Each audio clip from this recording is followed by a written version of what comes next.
Now, this particular book came out when he had to sit, put, and wait after his surgery. 3 months, bed rest.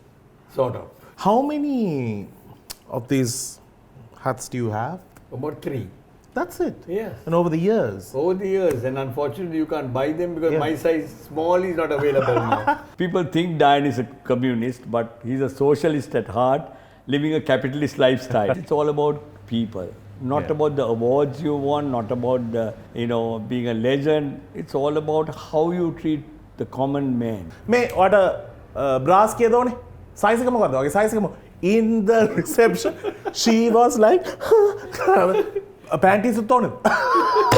He has dealt with more panties and bras than any woman has in this whole lifetime. I just say it.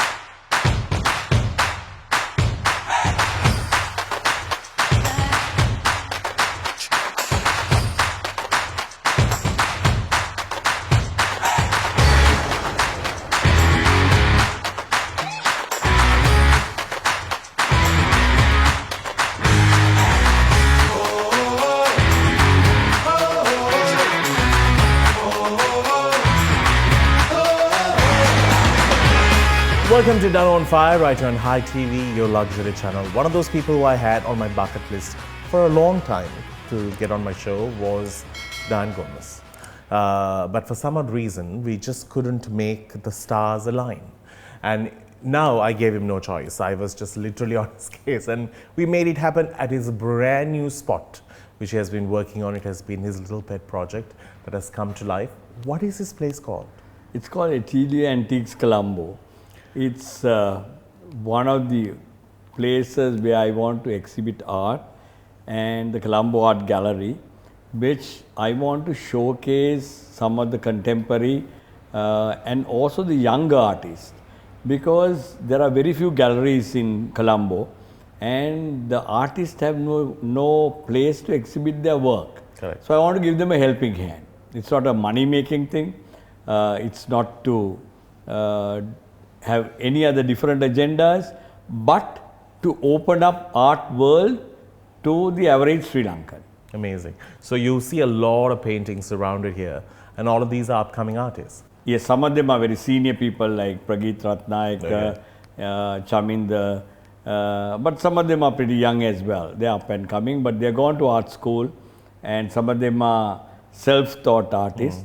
But I thought, okay, why don't you give them a chance? Correct. Because they have, that kind of artist has only Kalapala to exhibit. Yeah. Because most of the prominent galleries would like to exhibit, really the big names. So I want to open it up. And we have an art street, we have Gandhara art, then we have few other smaller galleries. And in addition, since I travel all over the world, and I'm happily retired now, daughters are running the businesses. So I thought, let's keep myself occupied. Yeah. Amazing. When it comes to this, what can I say, this chapter or this book called Dan Gomes, it creates a wavelength across many avenues in terms of what you have done, the way you think, the way you sort of put things together is very different. From the time you were growing up, were you always someone who thought differently, or you saw things from a different point of view or perspective? I think so. I was kind of, I think when I look back, I was more of an anti-establishment man. Maybe, even when I went for the first job at KPMG, my boss looked at my CV and said, Dian, it's a kind of amazing traits you have got. One of your pictures when you were about 10 got exhibited and got selected to be hung at the Royal Albert Hall, the World Youth Exhibition. So you started as an artist, and of course I was academically quite bright at Royal College, but then you chose boxing. And subsequently I was the man who ran the the lingerie empire for MS Holdings. So boxing, art, then my my background is finance from SEMA, and then art. I mean, they are kind of very pole position Correct. situations. But I think you see everything in the same way. You never see art and lingerie differently. You see everything in a perspective of Dan Gomes. I think so. I think it's my life experience with people, because I was the leader of about 75,000 people, and in about 8 countries, mostly in Africa, Kenya, Ethiopia, Bangladesh, all kinds of places. And I've done about 100 countries. I've seen the cultures, I've understood people, and I understood humanity. And I gone into war zone areas, both in Sri Lanka and both in other parts of the world, and I've seen poverty, and that has made me a much more matured man, looking at life very differently. What are we here for? What we can make a difference, and how we can go that extra 9 yards. So at this stage of my life, where I'm away from corporate life, other than director of international boxing, I tend to teach. I tend to spend a lot of my time on teaching, on mentoring young people, opening up doors for them. So art is also one area of that, because I think there are so many blocks and so many constraints in this country. So how do I open them? How do I advise them? So I'm not a specialist of art, or I'm not a specialist of anything. I think my best knowledge might be in finance, but still I kind of manage all the people. Now, this person called Dan Gomes, I know a few people who have worked for him, with him, and they all feel like you have left a very lasting impression.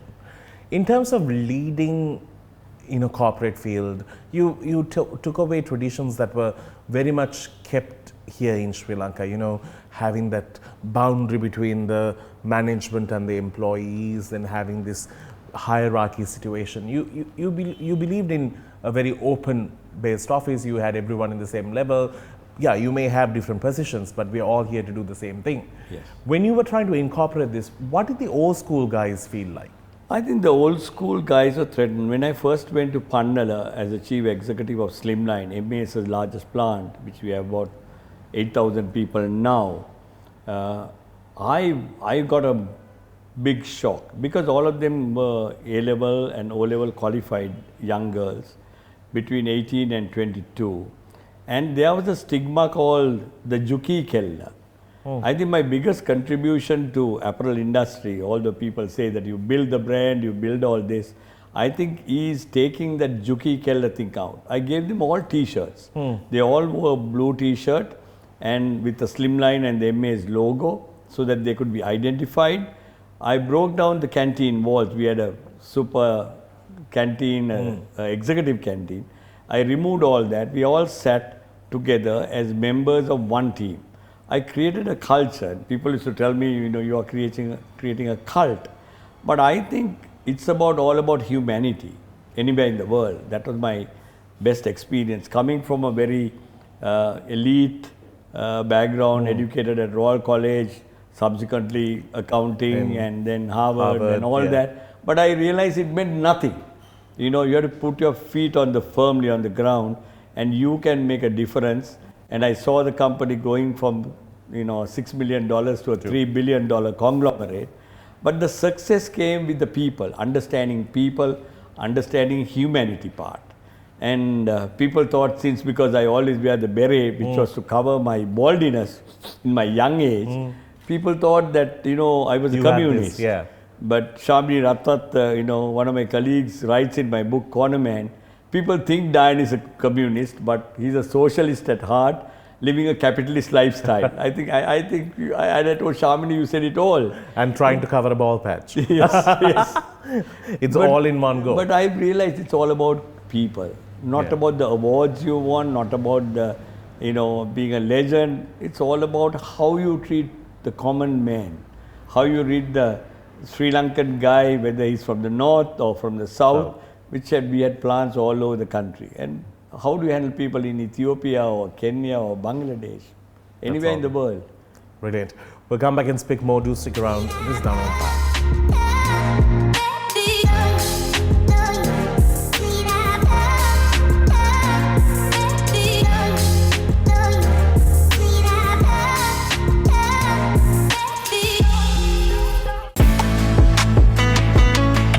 Our friends at British Cosmetics joins us as our title partners for Danu. If you're looking out for some skincare, for some products that are truly Sri Lankan, that understands the vibe around us, the heat, the pollution, the unexpected weather changes, all this and more.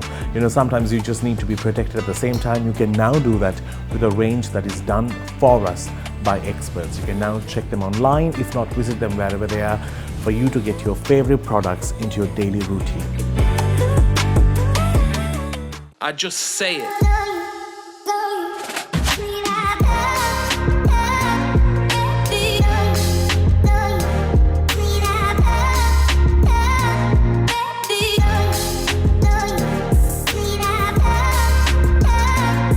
Welcome back to the show, in conversation with the one and only Dian Gomes. I have to ask you, this thing that you have, this love that you have towards Che Guevara, especially because of the look that you have. A lot of people think that, of course, this hat, now I know the reason behind it.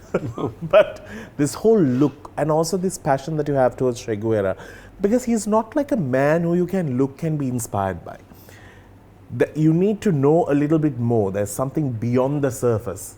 Tell me what inspired you. I think, in my later stage, I realized that I'm an anti-establishment man. Starting from school at Royal College, I was not allowed to sit for the boxing photograph because I had a moustache, and the principal said the traditions of Royal College does not allow anybody to sit for And Photoshop was not photographs with moustaches. But even when I joined KPMG, Ford Roads, I used to cut office work. School, I used to cut more times. I was more out of school than in school, although I won the form prize as well in the advanced level. I was lucky to survive most of those things. But the real reason that I liked Che, and they were my heroes in my younger days, Che or Muhammad Ali, they were not scared. In life, you should make calls. You should not be scared to. There will be repercussions. There will be some disadvantages when you do that. To stand for some kind of justice and equality. And I think both Muhammad Ali and Che Guevara, believed in that, the equality part. But today, if you look at, what he was trying to propagate, it might not work, because I've been to Cuba a few times, I've been to Argentina, I've been more to the communist world, but communism has failed, but that's a different part. But Che as a man, who understood people, because he came from a very elite background. And then found he was a doctor as well, I think, and he went all over South America. He saw the poverty, he saw the inequality. So these things kind of fascinated me when I was a young man, and I think that interested me quite a lot. This passion for, this whole boxing element has been in you from the time you were in school. And then it's not the most pleasant thing, and it's not a game that Sri Lanka is willing to come behind and say, yeah, of course, you can take the flag and go. It's always going to be pocketed by one or two people. But you really believed in it, and you took it out there, and we saw billboards, we saw, you marketed it so beautifully. Where do you think we stand with boxing? Because it's not an easy game. I think boxing is a poor man's game. And boxing has been in Sri Lanka for over 100 years. And before 1968, every Olympics, we had a couple of boxers representing the country, and they were pretty good at the game. But after 68, when the qualification came, we kind of went down. And when I took over the presidency in 2001 of Sri Lanka boxing, I made a strategic plan to take a boxer within 8 years for the Olympic Games. Actually, only 28 people get selected from 200 countries. Wow. Mind you, boxing is like football. All countries take part. And to select 28 people from the whole world is an impossible dream. That is true. The first 8 get selected at the World Championships 1 year before the games in 2007 and 2008 for the Beijing Games. At the World Championships where 135 countries took part. That's where we qualified. And it took me, or the country, the 40 years to qualify a guy for the Olympic Games, and it's a difficult task. If you don't win at the World Championships, you are given another chance with 45 countries in Asia, which has the best boxing countries, from Kazakhstan to Iran to China, Thailand, all the top boxing countries next to Cuba and Russia, and US are in Asia. But we qualified, and it took me another 20 years and the country 68 years to win 3 Commonwealth Games medals. So it's a tough task. It's not like, winning cricket where you'll have 25 countries. This is all 200 countries. So winning a medal is impossible. And it's one person. And we are world class in the first 3-4 weights, the lower category, not in the heavy weights.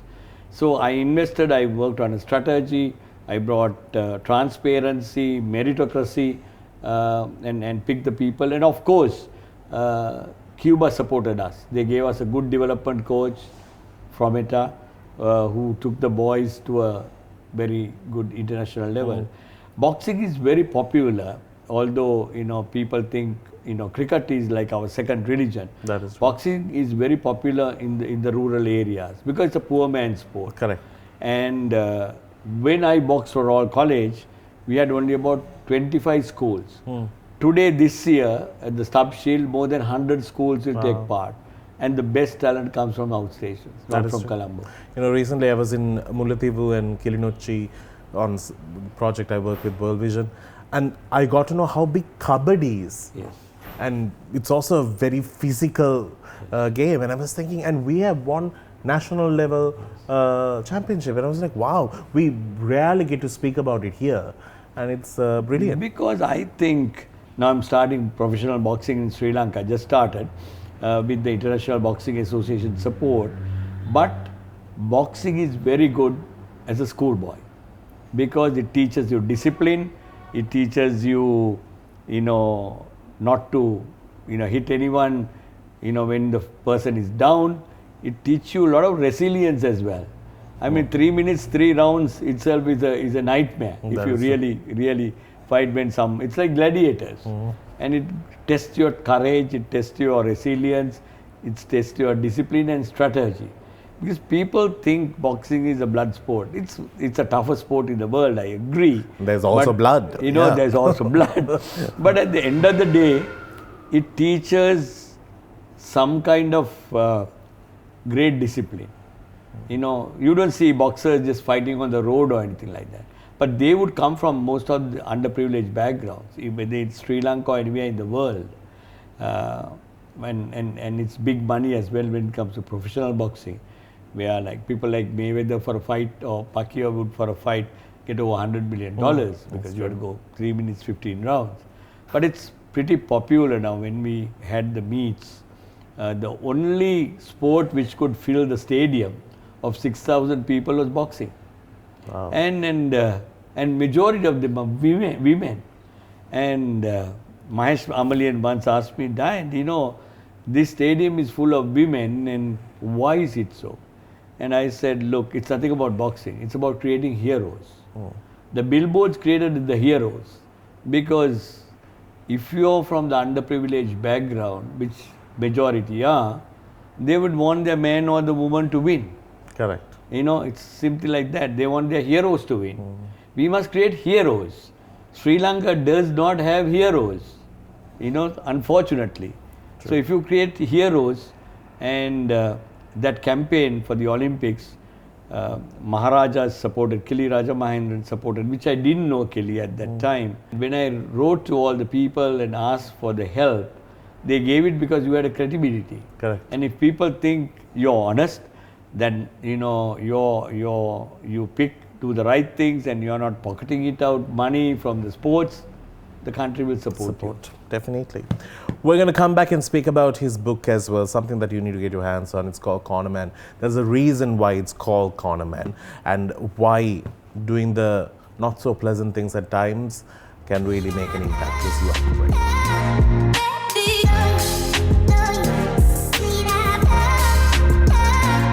Welcome back to the show. Now I want to get into the Corner Man himself.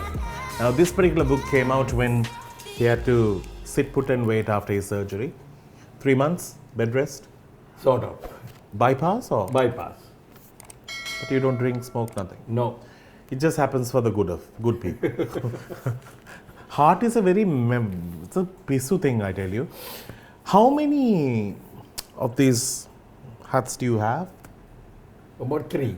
That's it. Yes. And over the years. Over the years, and unfortunately you can't buy them because Yeah. my size small is not available now. I tell my daughter to bring it from UK, never.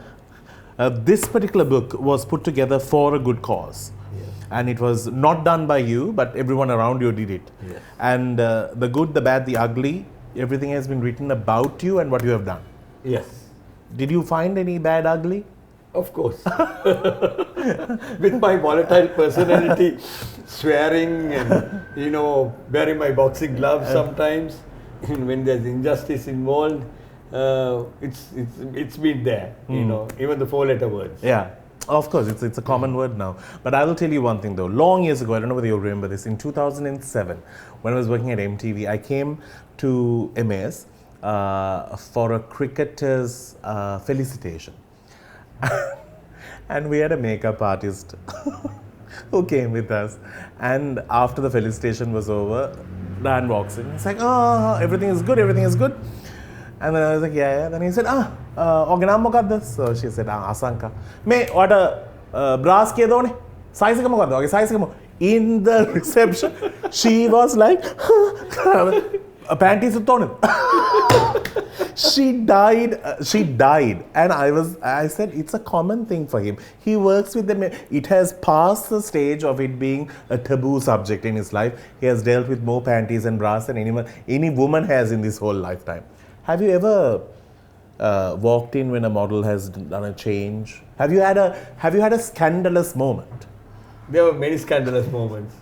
And, obviously, they are professional. Yeah. And they need to change.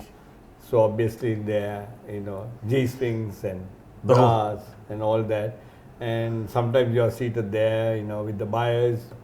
So it becomes part and part of your life. Yeah. Maybe it's a fringe benefit. That is true. But has it, it's like, for me, when I see a camera, it's just an everyday thing. Like it doesn't like sort of create it's just a part of my life. Yes. Has bras and panties come to that stage in life for you? I think so. Yeah. I think so. But my wife says he only knows the sizes of all the other women in town. Not other mine. Not hers. So I said, you have to ask the technical guy. I'm not a technical guy. Now, being a fit model is not an easy task. You have to be that size always. Yes. Yeah. And when it comes to the type of manufacturing that we do in our country for the world, for Victoria's Secret and brands like this, what is it that makes us so good at it? I think it's a manufacturing. It's a manufacturing which we have mastered and we are world class. Undoubtedly world class. And of course, we are the innovation centers. We have even the Nike Innovation Center, which plans for 8 years ahead of the Olympic Games. Better fabric, the sourcing part. And at the end of the day, running businesses, you can have everything. But if you don't have the right people at every level, from the machinists to the technical people, to the CEOs, to the chairman, it makes a difference. And MA's got that equation right. When you took the decision to move out and create your own place, was it a risk factor that you thought, or for you anyway, taking a risk is a part of your life? No, actually the real story is I never wanted to work. Our retirement age was 55. Right. Which I myself only had enforced that, 55. Right. And I felt 55, you're over the hill. They wanted me to work for another 3 more years. So I was 58 and I was not going to work. Right. I was going to get involved in boxing, teaching and doing all the fun stuff. But then this British company came and said, and I told MAs, I'm leaving. And the British company came and said, look, you are too young to retire. We are investment bankers. We want to take this company public. It was Hella Clothing, which was about a $60 million company. Within 3 years, take it to $150 million, go public, and then retire. I wasn't very comfortable with that. But all my colleagues inside said, why don't you do that? Because give them share options. Change the game. The game. You know, giving And this was one of the employees thing. Not that I was interested to work anywhere else. So I took a 20% stake of the company, did 3 years, and then I retired. So that's it. No more work. It was fun. It was a good journey. And after I left, they went public. And that was the story. Not that I wanted to leave, I want to take a risk. Nothing. There was no risk. There was just, a fun adventure which I extended myself 3 more years. Yeah. Now, of course, they've increased to 65. I think because they kept you going for a few years, they thought, then if Dan can pull through, then 65 is a bit age. Very soon they might make it 70 when bloody curse. I'll never retire, I think, in my whole life. Tell me, you have inspired a series of people. You have created mindset changes. I think that's the most important thing. It's not about how great you are in your academics or professionalism or whatever. It's how you think that needs to change. What type of principles do you feel that you as a father incorporated in the 2 daughters? Number one is integrity. If your integrity is right, you can do wonders.